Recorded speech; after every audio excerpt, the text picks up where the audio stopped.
Welcome to this episode of Surf Sessions. Today, our guest is Glenn Gao, a CEO, coach, keynote speaker on AI, and a board member. So we've got some interesting perspectives here to share today. Thank you for joining us, Glenn.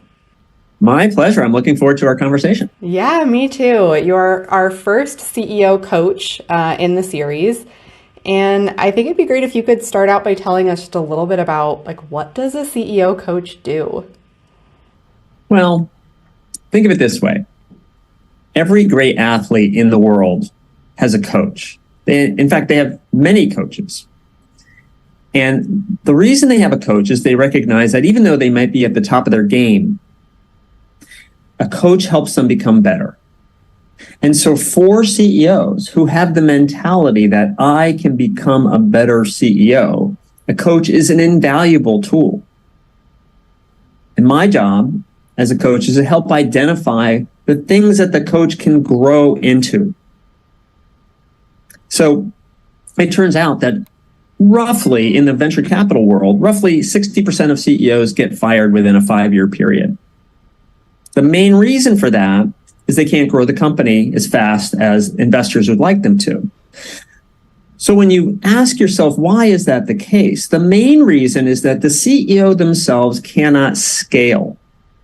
See, they might be the perfect CEO with the perfect set of skills when they start the company or when they first come into the company, if they're brought in later. But in order to scale, they have to grow themselves. And my job is to help them grow so that they can become effective at every stage of growth for the company. I'm offering a complimentary coaching session to CEOs. If you're accepted, you'll receive a one-on-one coaching session with me at absolutely no cost or obligation. Due to my current commitments, I'm only able to accept a modest number of requests for coaching. During the coaching session, we'll immediately go to work and address your highest priority challenges. You will walk away with ways to begin solving your biggest problems. And you'll get a sense for whether or not we're a fit for each other. To see if you qualify for this coaching session, visit the website currently showing on your screen, or click the link in the description below. Thank you. Yeah, and it's really interesting, this idea of helping CEOs to develop these skills. I think, particularly we talk a lot with new founders, first-time founders, people who are really going through this, learning everything in real time. And, there is just so much to learn outside of just, obviously figuring out how to build, grow, and scale a business is a huge amount of work in and of itself. But then there's all those other skills that go into being an effective CEO that people are learning in tandem while they are doing all these other things. I'm curious, do you mostly work with newer CEOs? Do you work with established companies? Are there certain types of people who tend to benefit more from CEO coaching? So the easiest way to answer that question is the people who benefit the most are the ones who are the most committed to growing. So I have very large company and public company CEOs who are very experienced, and I have raw startup CEOs. Most of the CEOs are what I would say are first or second time CEOs because they recognize that they have many learning curves in front of them, and those are very steep learning curves. And it helps that I was a CEO for 25 years, and it helps that I coach only CEOs.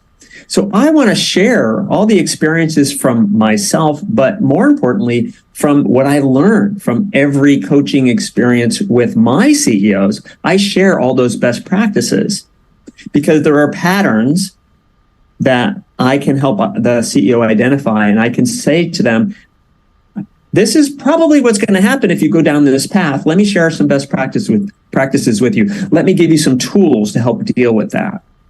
And this is what most CEOs are hungry for, is like, how does this work? It makes so much sense as soon as you said that, it's the people you're working with it's maybe their second or third time doing this. It's interesting, maybe your first time doing this, it's like you don't know what you don't know. Your second or third time, you do know what you don't know. And That's right. it's like, okay, I need a little bit of extra support, a little bit of extra guidance as I learn these things that I know I don't know. Exactly right. Yeah, it's very interesting. I also want to talk a little bit about, I think you have a very interesting perspective as someone who has been a CEO, has worked with many CEOs, but has also been on the other side of the equation as a board member. Has that in any way kind of informed the way that you approach working with CEOs now? Very much so. So let's talk about startup CEOs. So startup CEOs are typically the largest shareholder in the company. And that may continue even through a Series A. But then there's a turning point where suddenly the CEO is a minority shareholder. And the board's first and most important job is to hire and fire the CEO. And that's a really interesting dynamic. So the founder goes from being the most powerful person in the company to someone who now has to address the needs of the board. And the really interesting thing about that is, as much as we would like the needs of the board to align perfectly with the needs of the CEO, they do not. Investors have different objectives than CEOs have. And so understanding these differences becomes critical in managing the relationship with the board. Yeah, and I think you've just hit on something that is probably most CEOs' greatest fear, which is the worry that their board will fire them, right? It's that fear of losing control of your company. And I think, the fear of being fired is probably on the far end of that spectrum. But I think there's also this tendency to see a CEO board relationship as potentially contentious. Like, we hear a lot of rhetoric that's like, if my board weighs in, I'm not necessarily going to get to do the things that I want to do. Or, there's sort of this sacrifice mindset that founders feel they don't want to enter into when they're working with their board. And we hear that often as a reason that founders avoid building a board for as long as they can. And we spend a lot of time trying to educate people on, how your board can also be a massive asset. It's not a one-way relationship. It is give and take. But that also means that your board should be giving back to you. So I want to talk a little bit about kind of those relationships and what CEOs can do to build a positive relationship with their board from the onset, or potentially improve a relationship with their board that maybe hasn't been ideal up to this point. You're right. There's an interesting dynamic here. And in terms of relationships, some CEOs believe that there is this thing called the board, and they have to have a relationship with this thing called the board. Because we have to have quarterly or even more frequent board meetings, and there's an entity here that we need to prepare for and we need to serve and provide information to. That is true, but that's not what I would call a good relationship. A good relationship is understanding each board member individually, understanding what's important to each board member, and understanding how each board member could potentially add value. So if we're going to raise money, we want smart money. We don't want dumb money. The reason we want smart money is because that investor hopefully has perspectives on the world, has experience that can bring value to the CEO. And so we want to understand what kind of value can each individual board member bring, and how do we serve their needs? Because each board member typically has to report back to a partner committee on the health of that particular company and the potential success of that company. And so we have to think about the role of the board member and how does the CEO serve them. There's also a very interesting dynamic. There's not an easy answer to this one, which is what exactly is the CEO asking of the board in the board meeting? So I believe the most effective way to do this is for the CEO to walk in and say, here is the plan, Here's what we're going to do or plan to do and why we plan to do it. Now, board members, I would love to get your feedback and gain your insight from your knowledge and your experience about our plan, as opposed to presenting something and really putting a big question mark around it and saying, gee, we're really not sure what to do about this situation. That's a different dynamic. You may feel that way as a CEO going into the board meeting, but you don't want to present that way to the board. Yeah, so there's that level of almost specificity of saying, I've put some thought into this. I've put effort into figuring out what I think the right way forward is. Now this is the specific feedback I'm asking you for, rather than, that more just amorphous, open-ended, what do you think we should be doing? Is that exactly correct? Yeah, exactly. There's another element here of managing expectations. So as a CEO, you need to be very careful about what numbers you put up on slides indicating what we're going to accomplish over the next quarter, because those numbers become the expectation of the board. And if you don't achieve those numbers, it's going to appear that you have failed. And guess what? Sometimes you're going to fail. So the question is, how do I manage the expectations of the board? One way is to be careful about putting what numbers you put up. And I suggest putting up ranges as opposed to a solid number. This is the revenue we're going to hit this quarter. And discuss that range with the board. The second thing is, as it relates to managing expectations, and I just did this the other day with one of my CEOs. Oh, we have some bad news. Let the board know now, early. Never surprise the board. Even if you're concerned you might have bad news, let the board know. Then they now have lowered their expectations for what's going to happen during the quarter, and you can manage against that lowered expectation. But if you surprise them at the end of the quarter by missing something that you committed to, they're not going to be happy about that. Right. And I've heard the saying, there's no surprise is a good surprise during a board meeting. Right. In a board meeting, everybody should already have the information that they need before the meeting starts. That's right. Yep. And it's interesting, how much of we're sort of talking about the relationship between a CEO and a board member and how much of it really comes at that early stage of just how are you communicating? Are you being clear about your expectations? Are you clearly managing your board's expectations?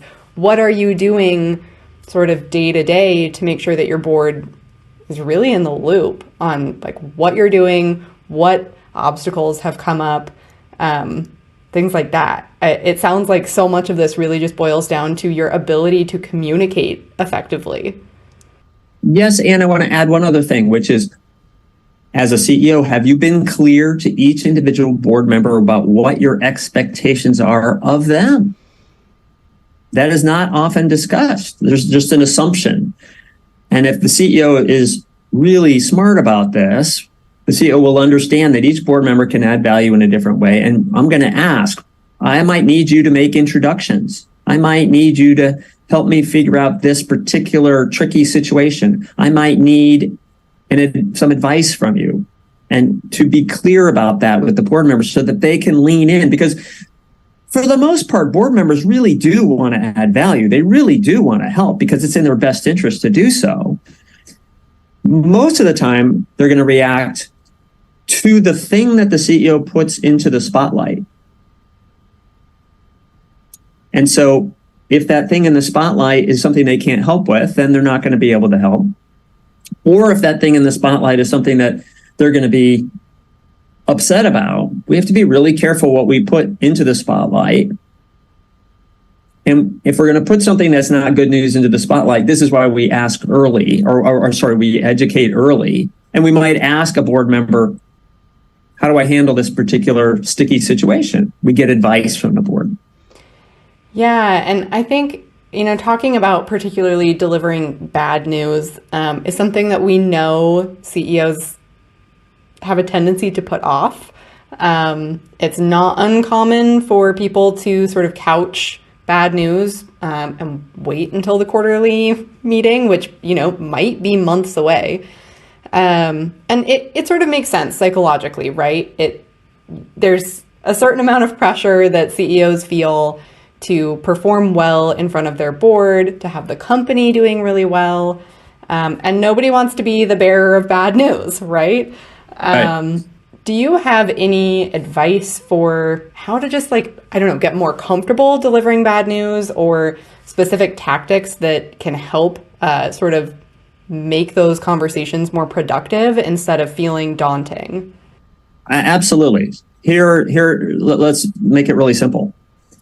If I need to deliver bad news, I say, here is the bad news, and here is what I'm doing about it. So you need to bring the solution along with the bad news. And that needs to be well thought through. And that needs to be ready to be scrutinized by the board about that plan, about how to turn this around. And you don't want to promise that bad news is going to go away just because I have a plan to make it go away. What we do want to promise is our effort to make that go away, because we don't know. In most cases, we don't know, but we might have a good plan. It could be, and I'm going to hire a new head of sales, could be my solution. So we want the board to say, okay, I've thought about it. That is a challenge, and that's probably a good solution. Or I have a better suggestion on another way to solve this problem. That's a good dialogue with the board when you have a challenge, you have a problem. Yeah, and I love that you brought that up. We've been sort of focusing on what CEOs can do, but it is interesting to think about the role of board members in this situation too. What is the responsibility of a board member to weigh in on the plan, and sort of, it's almost a way of spreading out that accountability, right? Like, we've hit something that we didn't expect. We're course correcting. I've come up with a plan as a CEO, but we as a board and a company all need to buy into the plan in order for us to feel confident about moving forward. And if we can't all buy into it, we need to come up with a plan that we can get aligned behind. So I'm curious, your perspective as a board member, how you see, how can board members be more useful or productive in those conversations too? Well, I want to emphasize something. We're not always all going to agree. Okay. What we're looking for is, let's call it primary agreement or some form of consensus. I would expect board members to disagree from time to time, and the dynamic we have to create is that's going to happen, and we're going to be okay with that. If 3 out of 4 board members believe turning left is the right thing and one believes turning right, well, it's probably turning left is what's going to win the day, and that other board member needs to accept that, because we're never going to always agree on exactly what to do. So I'm sorry, that was I wanted to make that point, but then what was the second half of that? Yeah, the second half was, and I think that's a great point to clarify. And some disagreement is actually extremely healthy. I think it's also worth noting. So that was your other point about as a board member. So the role, I think the role of the board member is to think strategically about the issues that are being presented and ask really great questions. So as a board member, I don't need to say, I think turning right is the right thing to do, and here's why. Rather, I might say, in my experience, I've seen problems when we turn left. What are some of the opportunities that might be in front of us if we turn right? And create a dialogue that enables the group to solve a problem together. That, by the way, garners a lot more respect too. It opens up the conversation as opposed to slamming your fist on the table and saying, turning right is the only way to go. What we're trying to create is a dialogue and bring the best minds into the room in that period of time when we make a decision. That's the role of the board member. Yeah, it's interesting how much, there's sort of this need, it sounds like, to create a space with just in the entire context of working with your board, where people feel really comfortable being honest, sharing ideas, doing that more kind of vulnerable brainstorming. It sounds like maybe the worst thing that could happen is, everybody just wants to agree so that nobody, there's no risk, right? Like, you don't want to be in the position of minimizing risk within your board conversations. Like, you want to be having differing opinions, different ideas, consider different points of view. Exactly. And what that makes me think of is really you need trust to be able to do that, right? And going back to the very beginning of this conversation, if you're going into this relationship afraid that your board is going to fire you, is kind of the worst case scenario. Yeah. You're not coming from a position of trust, right? So how do you build that trust with your board members?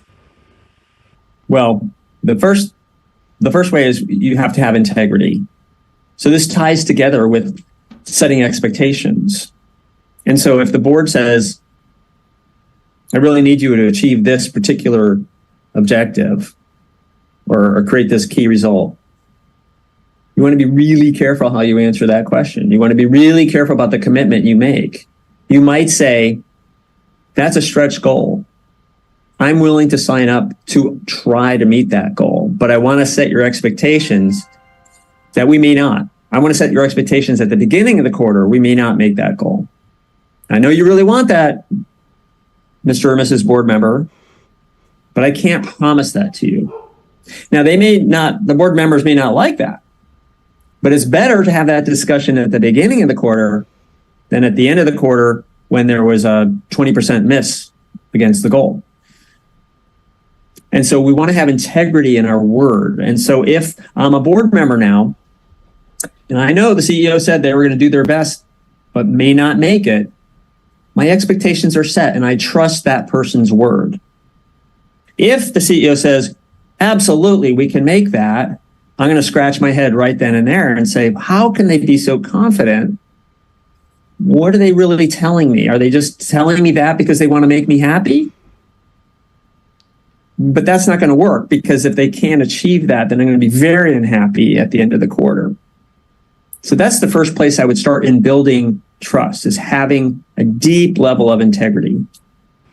Interesting. Yeah. And I just keep thinking of this idea as we're talking of you never want to overpromise and underdeliver, right? That's right. Yeah. That's right. Yeah. And I think it requires being realistic with yourself too. Like, I imagine it must be common for CEOs to feel like, yeah, I really want to hit that. And there's part of me that thinks yeah, let's go for it. And it probably takes some practice to be realistic with yourself, even about what is attainable, what is realistic. Is there an element of this that, you've talked about sort of managing your board's expectations, but is there an element of managing your own expectations too? Well, there is, because the dynamic is often the board wants more than the CEO may believe is possible. And that's a healthy dynamic. But then the question is, how does the CEO operate in a world where they're feeling enormous pressure? A small number will actually thrive in that environment. Most are going to have a hard time in that environment. And so the goal setting process, or the key result process, is absolutely critical in enabling the CEO to perform at the highest level. And that's what I care about the most. So how do we get the CEO to perform at the highest level? And so there's a balance about how much they're willing to take on. Yeah, interesting. I'm also just kind of thinking, as we're talking about this, again, so much of this just seems centered around really strong communication practices. I'm curious, in your perspective, how much of that communication can and should happen during meetings as opposed to all the time in between meetings? Most of it should happen in between meetings. So the meeting itself, in a perfect world, is a pretty efficient review of information and a discussion of topics that no one is surprised about. but it enables a group to come together and talk about, let's say, a strategic change in direction. But every board member should already know we're going to be having this discussion, so they have had time to think about it. They have had time to maybe have discussions about it, either amongst themselves or with their peers. They're more prepared. They feel better about entering the conversation, and they're not surprised. Yeah, so it's really about sort of de-emphasizing the meeting as your main communication touch point, shifting that communication to a more ongoing practice. And then kind of what's, in your opinion, what's the best thing a CEO can do to get, like, optimize the value they're getting out of those quarterly meetings? It's the preparation beforehand to enable the board members to react after they're prepared as opposed to react in the moment. So this is why we tell the board about surprises, or we tell them so there are no surprises at the board meeting. We tell them about bad news early. We even tell them about good news early, but we let them know what's happening so that they come in and this is a chance to actually settle what I've learned over the last quarter and have a chance as a board member to add some value from a non-emotional standpoint. If I walk in and I'm upset because I'm surprised, I'm going to be emotional about that, and I'm not going to be able to add the kind of value that I would like to. Yeah, that makes sense. I mean, it takes time to process information. It takes time to think about things critically. And, trying to do that in real time during a meeting is probably not always going to yield your best results. That's right. Well, I want to be mindful of the time here. But before we wrap, are there any other tips, advice, insights you have for CEOs or board members that you think people should know? Look, I think what's important is that if there are differences, we bring them forth. Differences of opinion, differences of styles, and we don't pretend they don't exist. The CEO can say, I suspect you might want us to go in this direction. I'm going to be suggesting we go in this direction. And I know we disagree right now. Let's talk about this. Or a board member may want to come in and say, look, I have a different perspective, or I have a different way of thinking about this. Let's be okay with these differences, because these differences, diversity of opinion, can be very powerful and helpful.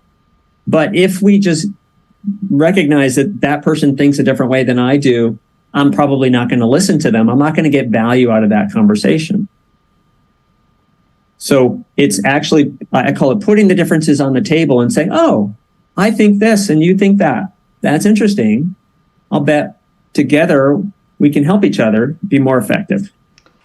Interesting. So it's really about trying to see those differences as assets. Exactly. Yeah. Instead of potential sources of frustration that we don't see things the exact same way. That's right.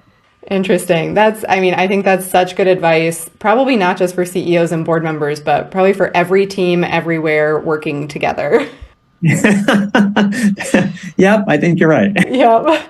Well, this has been fantastic. There's so much great information in here that I am sure founders and board members are going to find useful. So thank you for letting us pick your brain. And sharing your insight and expertise as someone who does this all the time. It's really fun, and I appreciate having the opportunity to have a conversation with you. Yeah, well, we had a great time, so thank you. You're welcome.